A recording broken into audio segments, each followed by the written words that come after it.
Imagine a world where just getting a drink of water, the simplest thing, is a daily struggle, where the water you find might actually make you sick. It's a reality for so many people, and it impacts, well, everything. Health, time, just basic living. It really does.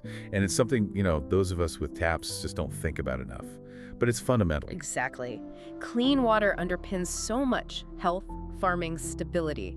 When it's not there, the effects just spiral outwards. Today we're doing a deep dive into a story that brings this home so powerfully. Linda Sue Park's A Long Walk to Water.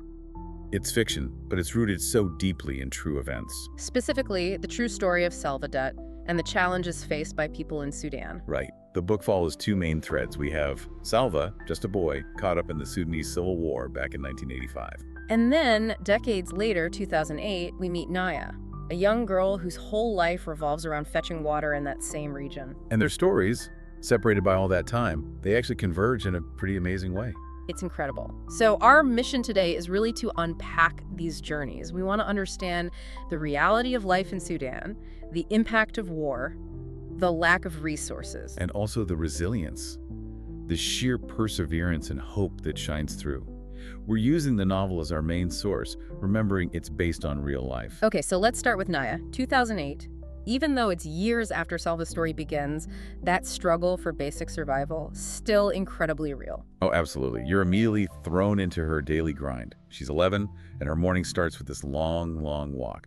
Hot sun, thorns. Just to get to a pond, and carrying that heavy container bag filled with water, it takes up, what, half her morning? At least, just one trip. And the water itself, it's not exactly sparkling clean, is it? No, not at all. It's described as brown, muddy. She scoops it up with a gourd, drinks some right away. She's so thirsty. Which tells you everything about how desperate that thirst is. And this pond, it wasn't even there all year round. Right. The dry season comes, the pond dries up completely, so the whole family, the whole village, has to pack up and move. They go to this camp near a bigger lake, which sounds like a fix, but it wasn't that simple. No. Why couldn't they just stay there? Well, conflict. Ongoing conflict between the Nur Nais tribe and the Dinka tribe. They fought over the land around the lake. So even access to a vital resource like water gets tangled up in these larger, older conflicts. Precisely. It shows how deep those divisions run. And Nya's job at the lake camp wasn't any easier, was it? No, if anything, it was harder. She had to dig these holes in the dry clay lake bed. Digging for water. Yeah, waiting for muddy water to just seep in slowly. So painstaking. Just imagine the effort, the patience. And drinking this kind of water day in, day out. Mm. It has consequences, serious ones. Definitely. We see it with her little sister, Akira. She gets terribly sick.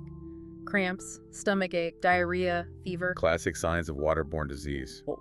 which is so dangerous, especially for kids. Tragically common in places without clean water sources. And the irony, when they go to the clinic, the advice is simple. Drink clean water, boil it first. Simple advice, but almost impossible to follow when your only water is mud, and boiling means using scarce firewood. It just highlights that gap between knowing what's needed and being able to actually do it. Must feel helpless. Yeah.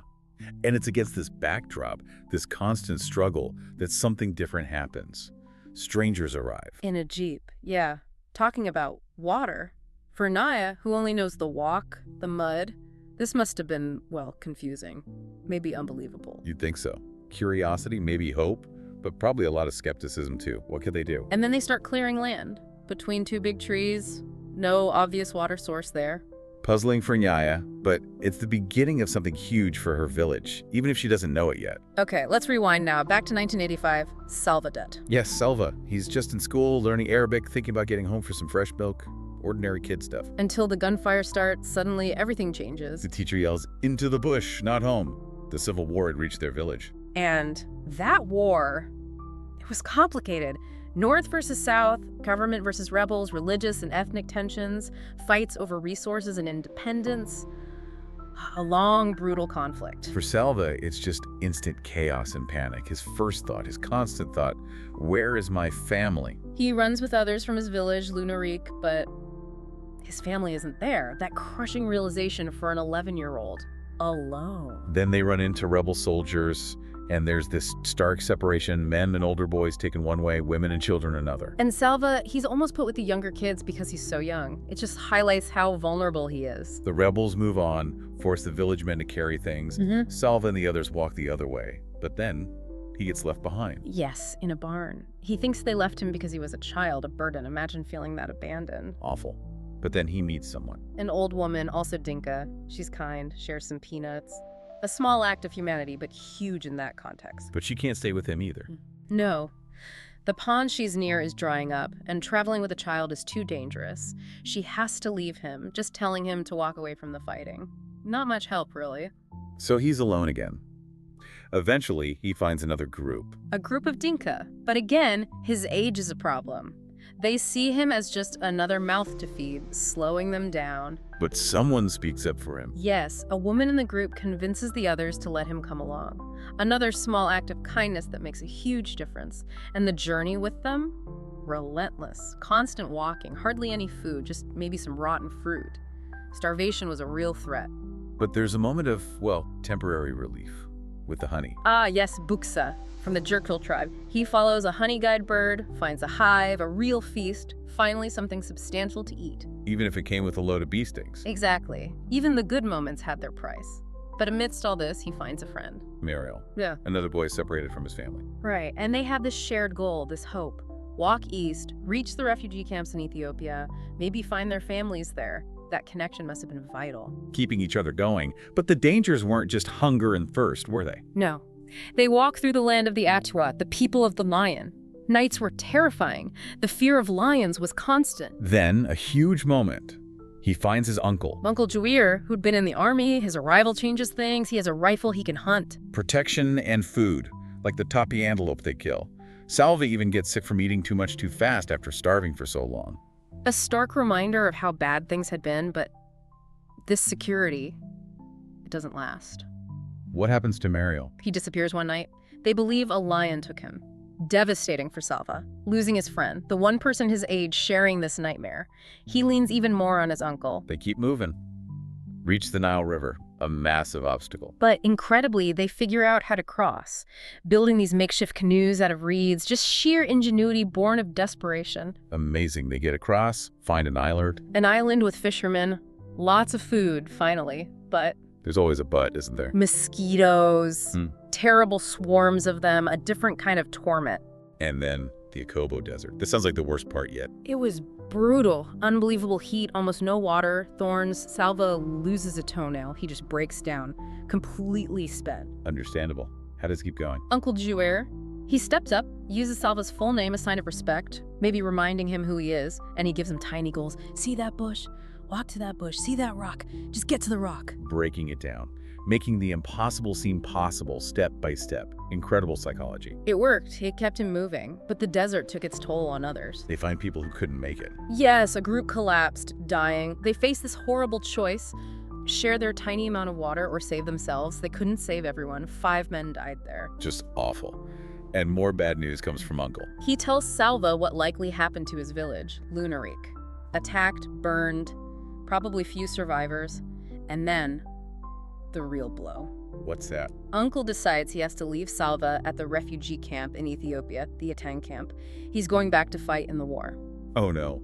After everything, Salva's losing his last family member, his protector. It's devastating, and then, before they even reach the camp, more violence. They're attacked. By armed men, thought to be Nur. They steal everything they can, and then they shoot Uncle Juir. No. Right in front of Salva. Yes. Just senseless brutality. He loses his uncle, his last link to his family and safety. How does a kid even process that? It's almost unimaginable. But something shifts in Salva. After the shock, he finds this resilience. Maybe because he has nothing left to lose, the group turns colder towards him now Uncle's gone. But it seems to make him stronger, more determined. He has to rely only on himself now. Exactly. They finally reach Etang, the refugee camp in Ethiopia. It's huge, overwhelming. Full of people, mostly boys like him, orphans. Thousands of them. He gets separated from the small group he arrived with, but he still holds on to that sliver of hope. Maybe his family is somewhere in this massive crowd. Life in the camp? Safer, maybe, but still hard? Safer from fighting, yes, but full of uncertainty. And then that heartbreaking moment. He sees a woman with an orange headscarf, like his mother wore. He runs to her, but it's not her. Oh, that must have been crushing. Totally. The despair could have overwhelmed him, but he finds a way to cope. Just focus on one day, survive today, then survive tomorrow. A powerful coping mechanism. But even that refuge doesn't last. No. The Ethiopian government changes, the political situation shifts, and they close the camp, force everyone out, back towards Sudan. Towards the Gilo River, and crossing it was deadly. Horrific. Soldiers shooting at them as they tried to cross, the river itself a raging current, and crocodiles. Crocodiles, oh my... Thousands died trying to cross that river. Salva barely makes it. A boy clinging to him is shot and pulls him under, but somehow Salva gets away. The scale of the loss of life is just staggering. Unbelievable. Where do they go now? South, towards Kenya. And this is where something extraordinary happens. Salva, this boy who has endured so much, somehow becomes a leader. A leader. Of about 1,500 other orphan boys. They start walking together, and Salva organizes them, keeps them moving. This group became known as the Lost Boys. He drew on memories of his family, his experiences. Seems like it. Resourcefulness, determination. It took them 1.5 years to walk to the Kakuma refugee camp in Kenya. 1.5 years walking. Yeah. Incredible. But Kakuma wasn't much better, was it? No. Harsh desert, barbed wire fences like a prison, danger from locals. Then they moved to another camp, Ifo. Similar story. Hunger, sickness, nothing to do, years spent just waiting. But something good happens at Ifo. Yes. He meets Michael, an Irish aid worker. This is a turning point. How so? Michael teaches him English. And volleyball. Small things, maybe. But they give Salva skills, a connection, maybe a bit of hope for something different. And then comes this rumor about America. Yes. A chance for some of the Lost Boys to be resettled in the United States. Imagine the hope, the anxiety during that selection process. And Salva, he gets chosen. Eventually, yes. He's chosen to go to Rochester, New York. Wow. The journey must have been surreal. Totally. Multiple planes, arriving in winter, the cold, the snow, new clothes. Even drinking a Coca-Cola brings back this sudden, sharp memory of his family. Culture shock on every level. He gets a new family in Rochester. Yes, Chris and Louise and their kids. A new life begins. But it's not easy. Learning the language, adjusting to everything, paved roads, electricity, just American life. But he keeps going. Learns English, plays volleyball, goes to college. And he decides to study business. Why? Because he wants to help Sudan someday. That goal never left him. And then, after all these years, news about his family. Incredible news. An email from a cousin. His father is alive, and recovering from surgery in a UN clinic back in Sudan. After thinking he'd lost everyone, that must have been overwhelming. Absolutely. A miracle, really. Getting back to Sudan to see him was complicated, but he manages it. The reunion. After 19 years. So emotional. He learns about the Dinka mourning traditions. They'd basically held a funeral for him, but his father never gave up hope. Does he find out about the rest of his family? Yes. His mother and sisters are okay back in the village, but his brothers, Arik and Cool, they didn't survive the war. Heartbreaking mix of joy and sorrow. And his father's illness? Guinea worms. From drinking contaminated water, it brings everything full circle back to that fundamental need. He has to leave his father again, but makes a promise. Promises to come back when it's safer. And on the flight back to America, that's when the idea really sparks.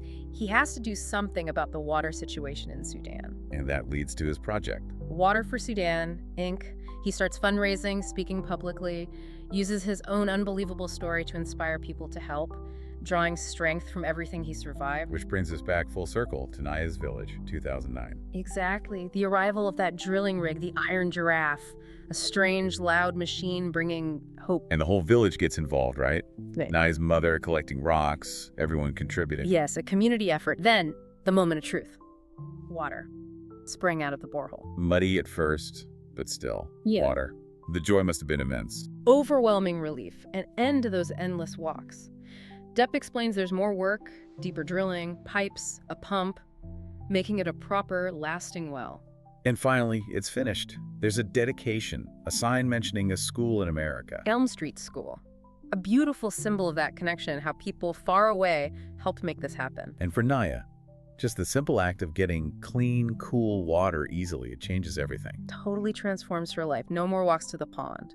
And it opens up possibilities. Like a school, a market, Yes, because people, especially girls like Nya, now have time for education. A market can develop, maybe even a clinic someday, tackling those health issues directly. It's a ripple effect. Then comes the biggest surprise for Nya, the leader of the drilling crew. He's Dinka. Her reaction says it all. Utter astonishment. Given the history between the Noor and Dinka, this is almost unthinkable. But she learns he's drilled wells for his own people, the Dinka, and now he's helping the Noor. It's an incredible act of reaching across that divide, choosing shared humanity over old conflicts, building bridges, literally, with water. And Nya decides she needs to thank him.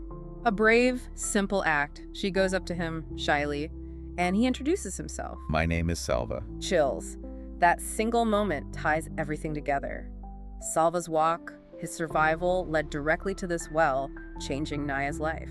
One person's incredible journey creating tangible change for a whole community years later. It's just, wow. It really highlights that resilience, the power of hope, and how desperately important clean water is. It underlines the human cost of conflict, but also the potential for healing. And we have to remember, like the book's epilogue says, this is Salva's true story. His gratitude for the help he received, his ongoing work with Water for Sudan. It's real. His message to kids: stay calm, persevere, keep hope. It comes directly from his own life. It's incredibly powerful. So as we wrap up this deep dive, it really makes you think, doesn't it? About the things we just assume will be there, like turning on a tap. Definitely. Salva's and Nya's stories are such a stark reminder of the challenges millions face for basic necessities. It forces you to consider our connection to people across the globe, and how maybe even small actions from us could make a difference. Knowing what we know now about the impact of clean water, it leaves you wondering what more can be done. What role can we play, individually or together, to help ensure that basic right for everyone?